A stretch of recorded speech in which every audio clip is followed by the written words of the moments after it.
Hello students, welcome to my YouTube channel Brilliant Galaxy Classes. तो आज हम पढ़ाने वाले हैं समांतर श्रेणियाँ अध्याय 5। तो पिछली वीडियो में हमने अध्याय 4 समाप्त किया था। तो इस प्रश्नावली को शुरू करने से पहले इस प्रश्नावली से संबंधित तथ्यों को हम जान लेते हैं, ताकि जब हम प्रश्नावली हल करें तो किसी भी प्रकार की दिक्कत का सामना आपको न करना पड़े। तो आइए देखते हैं। देखिए, समांतर श्रेणियाँ जिसको हम अंग्रेजी में अर्थमेटिक प्रोग्रेशन कहते हैं। तो समांतर श्रेणी को एपी भी लिखते हैं, अर्थमेटिक प्रोग्रेशन। अब यहाँ से परिभाषा देख लेते हैं। एक समांतर श्रेणी संख्याओं की ऐसी सूची है जिसमें प्रत्येक पद पहले पद के अतिरिक्त अपने पूर्व पद में एक निश्चित संख्या जोड़ने पर प्राप्त होता है। नोट, यह निश्चित संख्या एपी का सार्वंतर कहलाती है। यह सार्वंतर धनात्मक, ऋणात्मक या शून्य हो सकता है। तो इस परिभाषा को हम एक उदाहरण लेकर स्पष्ट कर रहे हैं। देखिए, तो देखिए यह संख्याओं की सूची है। तो आइए देखते हैं कि यह समांतर श्रेणी में है कि नहीं है। यहाँ पे देखिए 5 जो कि दूसरा पद है। दूसरे पद को आप A2 कहते हैं या T2 कह सकते हैं, और यह अपने पूर्व पद में 3 जोड़ने पर प्राप्त हो रहा है।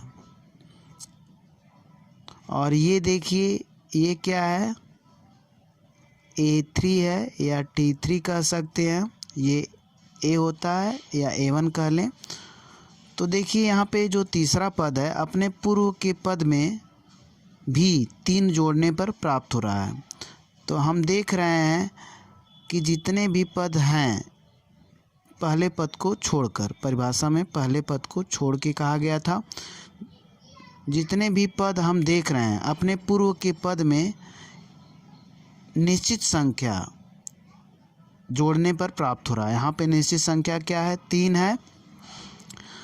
तो यह निश्चित संख्या ही सार्वंतर कहलाती है। और निश्चित संख्या को हम निकालते कैसे हैं, या सार्वंतर को हम कैसे निकालते हैं, सार्वअंतर। ठीक, देखिए A2 माइनस A1 हम सार्वंतर निकालना है। तो यहाँ पे A2 माइनस A1 करते हैं। यह सार्वंतर आपको कितना मिला, 5 में से 2 घटाइए 3।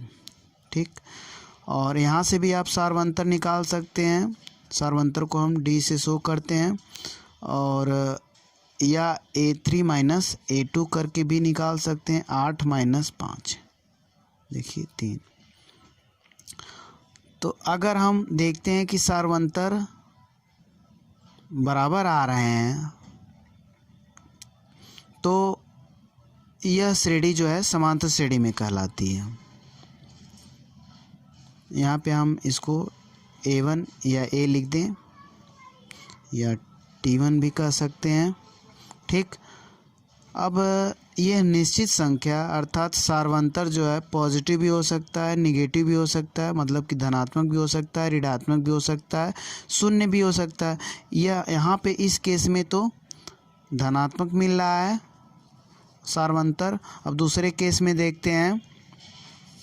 मान लीजिए कि एक एग्जाम्पल है, 100 है, 70 है, 40 है, ऐसे चल रहा है। तो यहाँ पे आप देख पा रहे हैं पहला पद A है, और 70 हमें कैसे मिला, अपने पूर्व के पद में कुछ जोड़ने पर मिला। पूर्व का पद 100। अब इसमें देखिए क्या जोड़ा गया है कि 70 मिल गया। तो 100 में -30 ऐड कर दिया जाए तो ये 70 मिल गया। और अब अगर तीसरा पद देखा जाए तो यह भी अपने पूर्व के पद में वही निश्चित संख्या जोड़ने पर अगर मिलेगा तो समझिए कि यह समांतर श्रेणी में है। तो यहाँ पे 70 है, 40 हमें चाहिए। 40 में हम 70 में हम निश्चित संख्या -30 ऐड कर रहे हैं, तो यहाँ पे हमें 40 मिल गया। ठीक, तो 40 भी देखिए 70 में -30 जोड़ने से ही मिल रहा है, तो यह निश्चित संख्या ही सार्वंतर कहलाती है। तो यहाँ पे सार्वंतर आप देखेंगे तो सार्वंतर A2 माइनस A1 बराबर -30।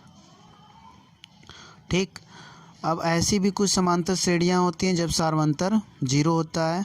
जैसे अभी मान लीजिए 3 है, 3 है, 3 है, ये भी समांतर श्रेणी में है।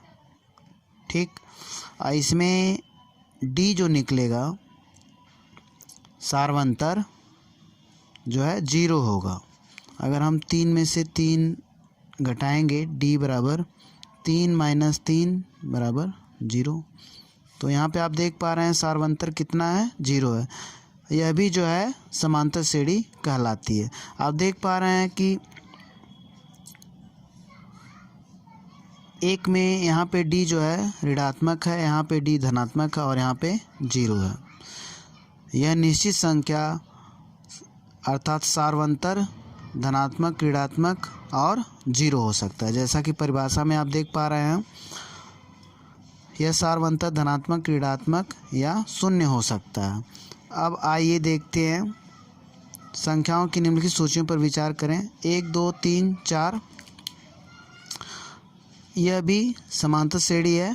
आप देख पा रहे हैं ऐसी समांतर श्रेणी है जो कहीं पे भी रुका नहीं है, डॉट डॉट डॉट करके छोड़ दिया, मतलब ऐसे ही आगे चलता जा रहा है। तो ऐसी समांतर श्रेणियाँ अपरिमित समांतर श्रेणी कहलाती हैं। और यहाँ पे भी देखिए 100 है, 70 है, 40 है, 10 है, डॉट डॉट डॉट अपरिमित समांतर श्रेणी है। और ऐसी समांतर श्रेणियाँ जिसमें पहला पद, दूसरा पद ऐसे शुरू हो और फिर अंतिम पद भी दिया हो। ठीक, या ऐसे समझिए ऐसी समांतर श्रेणी जिसमें अंतिम पद दिया जाता है, वह श्रेणी जो है वह समांतर श्रेणी परिमित समांतर श्रेणी कहलाती है। ठीक, यहाँ पे देखिए यह परिमित समांतर श्रेणी है। इसमें पहला पद, दूसरा पद, तीसरा और फिर डॉट डॉट किया गया। इसी प्रकार यह आगे बढ़ रहा है और अंतिम पद इसका 205 है। देखिए 7 है पहला पद, दूसरा पद 6 जोड़ा गया है, 13 हुआ है, तो 6 आपका सार्वंतर हो गया D। और 13 में 6 जोड़ा गया 19। आप ऐसे आगे बता सकते हैं कि कौन कौन सी संख्याएं आएंगी 6 जोड़ के। तो यहाँ पे अंतिम पद 205 है, यहाँ पे अंतिम पद दिया गया है। तो यह समांतर श्रेणी जो है परिमित समांतर श्रेणी कहलाएगी। यहाँ पे भी परिमित समांतर श्रेणी आप देख पा रहे हैं। अब देखिए एक हमने समांतर श्रेणी लिया, एक बार फिर वही चीज़ जो हम बताए हैं। यह जो है प्रथम पद कहलाता है। इसे A1 या A या T1 से शो करते हैं। सार्वंतर को D से, और सार्वंतर निकालने का फार्मूला A2 माइनस A1। यहाँ पे सार्वंतर निकालना तो A2 ये है। A2 में से आप A1 घटाएंगे तो जो आएगा वह सार्वंतर अर्थात D निकलेगा। अंतिम पद को L या AN से शो करते हैं। यहाँ पे अंतिम पद आपका 205 है। तो और आगे देखते हैं समांतर श्रेणी का व्यापक रूप, जनरल फॉर्म ऑफ AP। ये समांतर श्रेणी का व्यापक रूप होता है। A प्रथम पद है और D जो है सार्वंतर। अगर जोड़ दें कोई एक फिक्स नंबर, जो जोड़ते हुए अगर हम इस श्रेणी को प्राप्त कर रहे हैं तो वह समांतर श्रेणी कहलाएगी। तो इसमें हम D जोड़ें, यहाँ पे जो है प्रथम पद में 2D जोड़ दिया गया तो यह तीसरा पद मिल जाएगा। और प्रथम पद में 3D जोड़ेंगे तो यह चौथा पद मिल जाएगा। ठीक, तो इस प्रकार आगे बढ़ता रहेगा। तो यह समांतर श्रेणी का व्यापक रूप है। तो अब आते हैं एक्सरसाइज पे। तो निम्नलिखित स्थितियों में से किन स्थितियों में संबंध संख्याओं की सूची AP है और क्यों? तो यहाँ पे 4 पार्ट दिया गया है, आपको बताना है AP है कि नहीं है और क्यों है।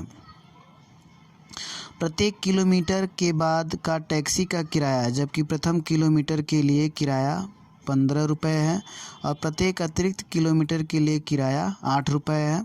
हम एक ही साथ जो है प्रश्न के अनुसार सूची को लिखेंगे और समझाएंगे। तो आप यहाँ पे प्रश्न उतार सकते हैं। यहाँ पे आपने देखा, अब दूसरे पार्ट पे आ जाइए।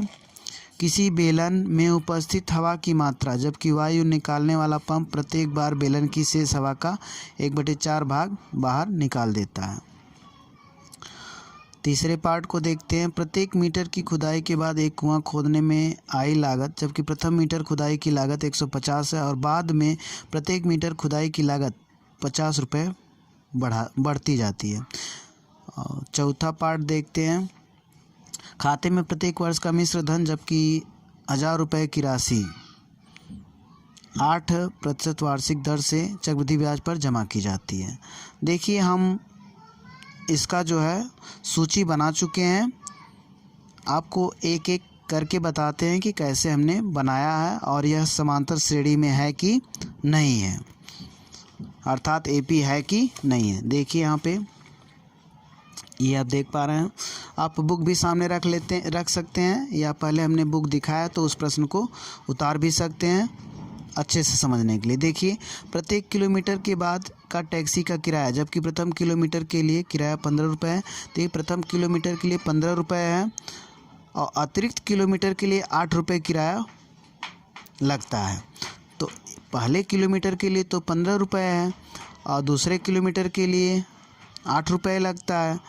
तो अतिरिक्त किलोमीटर के लिए किराया 8 रुपये है, तो जब 2 किलोमीटर को यात्रा करेगा तो उसे 23 रुपये देना पड़ेगा। ठीक, तो 3 किलोमीटर के लिए 8 रुपये, इसमें भी बढ़ जाएगा 31 रुपये और 4 किलोमीटर के लिए 8 रुपये, इसमें भी बढ़ जाएगा 39 रुपये। ऐसे ऐसे चलता जाएगा, ठीक ना। तो यह एपी है क्योंकि यहाँ पे आप देख पा रहे हैं 8 निश्चित संख्या है और इसमें प्रथम पद 15 है और 8 जोड़ते हुए अगले पद हमें, तो यहाँ पे देखिए प्रथम पद 15 है, दूसरा पद 23 है और तीसरा पद 31 है और चौथा 39 है।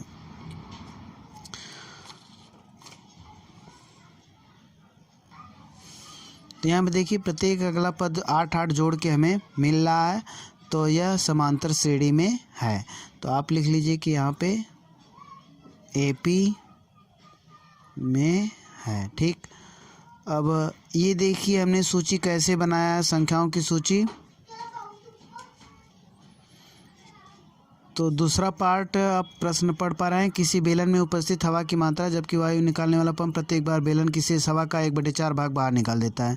तो देखिए बेलन है और इसमें हवा अगर भरी गई है, हवा निकालने वाला पंप है, एक बार पंप किया जा रहा है तो जो हवा उसमें है उसका 1/4 भाग बाहर निकल जा रहा है। ठीक, तो इसमें हवा मान लीजिए एक पूरा फुल है। ठीक, और इसका एक बार पंप करेंगे तो इसका 1/4 भाग निकलेगी, मतलब 1 का 1/4 ही होगा। ठीक, 1 का 1/4 ही होगा। अगर ये फुल है, एक बार पंप किया गया तो 1/4 हवा निकल जाएगी। ठीक, तो 1/4 निकलने का मतलब कितना बचा, 3/4। तो दूसरा पद 3/4 होगा। ठीक, और फिर तीसरी बार जब पंप किया गया तो शेष हवा का 1/4 भाग निकल जाएगा, शेष हवा 3/4 बची है। ठीक, 3/4 का 1/4 हवा जो है निकल जाएगी अगर तीसरी बार पंप किया जा रहा है। 3/4 का मतलब 3/16, तो 3/4 बची हुई है और 3/16 निकल जाएगी। तो आप जान पा रहे हैं 16 चौको 64 और 4 यहाँ पे 16 एलसीएम 4 चौको 16 4 3 12 माइनस 16 एकम 16 3। ठीक, यहाँ पे 9/16। ठीक, तो यहाँ पे देखिए इसी तरह हमने बनाया है। फिर ऐसे चौथी बार जो है पंप किया गया है, तब जो है हवा 1/4 निकली है, तब इतना बचा हवा। ठीक, इसी प्रकार जो है यह संख्याओं की सूची तैयार की गई है। इस सूची को हमें बताना है कि एपी में है कि नहीं है। ठीक ना। तो अच्छा तरीका ये है कि आप दूसरे टर्म में से डी निकाल लीजिए। यहाँ पे डी निकालने के लिए हम क्या करेंगे, 3/4 या A2 में से आप A1 घटा दीजिए। तो A2 3/4 है, में से A1 1 है, तो घटाएंगे तो 4 और 4 एकम 4, 3 माइनस 1 चौको 4, 4, ठीक, माइनस 1/4, ठीक। यहाँ पे आप देख पा रहे हैं, फिर डी निकालिए। हम डी A3 माइनस A2 से हम निकाल लें। यहाँ पे देखिए A3 कितना है, 27 है, तो 27/64 और माइनस 9/16, तो यहाँ पे हम घटा लें 64, एलसीएम 27 और माइनस 16 चौको 64, 4 9 36, ठीक। तो यहाँ पे आप देख पा रहे हैं -9/64। यहाँ पे देखिए डी जो है इतना आया और यहाँ पर जो है डी इतना है। दोनों डी बराबर नहीं है, डी बराबर होने चाहिए, तब जो है एपी में रहेगा, नहीं तो नहीं रहेगा। जैसा कि हमने पहले वाले में निकालना नहीं है तो हम जोड़ के दिखा दिए थे। तो 23 में से 15 घटाएंगे 8, 31 में से 23 घटाएंगे 8, तो यहाँ पे देखिए डी बराबर था, इसलिए एपी में था। अब यहाँ पे हमने देखा कि डी बराबर नहीं है, तो यह एपी में नहीं है, एपी में नहीं है, ठीक। अब तीसरे वाले पार्ट को देख लेते हैं। प्रत्येक मीटर की खुदाई के बाद एक कुआं खोदने में आई लागत, जबकि प्रथम मीटर खुदाई की लागत 150 है और बाद में प्रत्येक मीटर खुदाई की लागत 50 रुपये बढ़ जाती है। देखिए पहले मीटर के लिए 150 रुपये है और दूसरे मीटर के लिए खोदा जा रहा है तो इससे 50 रुपये बढ़ जा रहा है, तो 200। तीसरा मीटर जब खोदा जा रहा है तो पहले वाले से 50 रुपये बढ़ जा रहा है। तो देखिए यहाँ पे आप स्पष्ट देख पा रहे हैं कि समांतर श्रेणी में है, क्योंकि अगर हम ऐड करें, देखिए तो यहाँ पे हम देख पा रहे हैं 150 है, 200, 250 है। अगर हम चेक करें यहाँ पे डी निकालें तो 200 माइनस 150 बराबर 50। फिर डी निकालें, ये तो हमने किससे निकाला, A2 माइनस A1 से।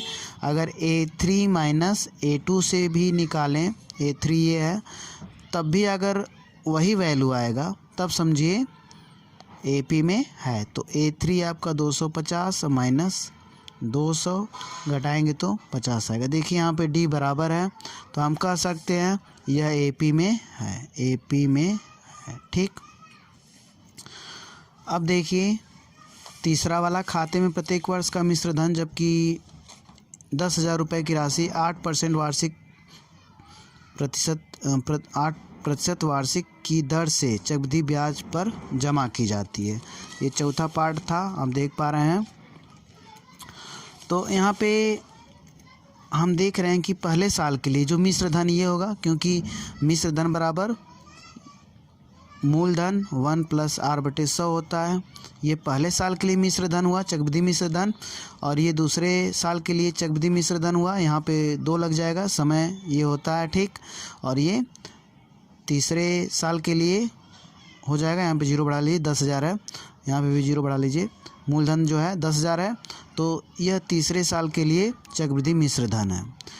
तो यह देखिए AP में है कि नहीं, इसको चेक करने के लिए हम थोड़ा सा हल करेंगे, D निकालेंगे। यहाँ पे इसको हम x मान लेते हैं, ठीक। तो 10,000 x हुआ, माइनस यहाँ पे 10,000, इसको x माने तो ये x² हो जाएगा, ठीक। और यहाँ पे 10,000 और x की 3 हो जाएगा, हम ब्रैकेट ना लगाएं चलेगा, ठीक। तो अब देखिए वैसे हटा भी सकते हैं, हटा देंगे तो और अच्छे समझ में आएगा। तो हमने 1 + 8/100 को x माना है, तो देखिए यह हमें समांतर श्रेणी मिली। अब हम चेक करेंगे क्या D हर जगह बराबर होगा, और ऐसा होता है तभी यह AP में होगा। तो यहाँ पे देखिए हम इसमें से इसको घटा रहे हैं, 10,000 x² माइनस 10,000 x, ठीक। तो देखिए 10,000 और x कॉमन लेंगे तो यहाँ पे क्या मिलेगा, x माइनस 1। ये आपका d हम निकाल रहे हैं। क्या निकाल रहे हैं, d बराबर देखिए होता है a2 माइनस a1। तो a2 देखिए यहाँ पे और a1 ये है, घटाए हैं तो हमें ये मिला, ये d मिल गया। ठीक, अब हम d फिर निकाल रहे हैं a3 माइनस a2 से। तो a3 यहाँ पे 10,000 x की 3, ठीक, और माइनस 10,000 और x की 2, ठीक। तो यहाँ से 10,000 जो है x कॉमन ले लीजिए, तो यहाँ पे बचेगा क्या, x square minus x square, यहाँ से कॉमन लीजिए, ठीक ना। तो यहाँ पे एक्स स्क्वायर कॉमन लेंगे तो आपका यहाँ पे x बचेगा, ये एक्स स्क्वायर हो गया, इसे हटा देते हैं। तो x माइनस यहाँ पे 1 बचेगा, क्योंकि 10,000 एक्स स्क्वायर कॉमन लिया तो x माइनस 1। अब देखिए ये d और ये d क्या बराबर है, नहीं, यहाँ पे स्क्वायर हो गया और यहाँ पे स्क्वायर नहीं है। तो आप देख रहे हैं कि d बराबर नहीं है। जब d बराबर नहीं होगा तो यह AP में नहीं होगा, ठीक। तो आप यहाँ पे लिख देंगे कि AP में नहीं है, ठीक ना। तो पहला प्रश्न इस प्रकार आपका समाप्त हुआ। तो अब अगला प्रश्न जो है हम अगली वीडियो में बनाएंगे। तो thank you for watching my videos.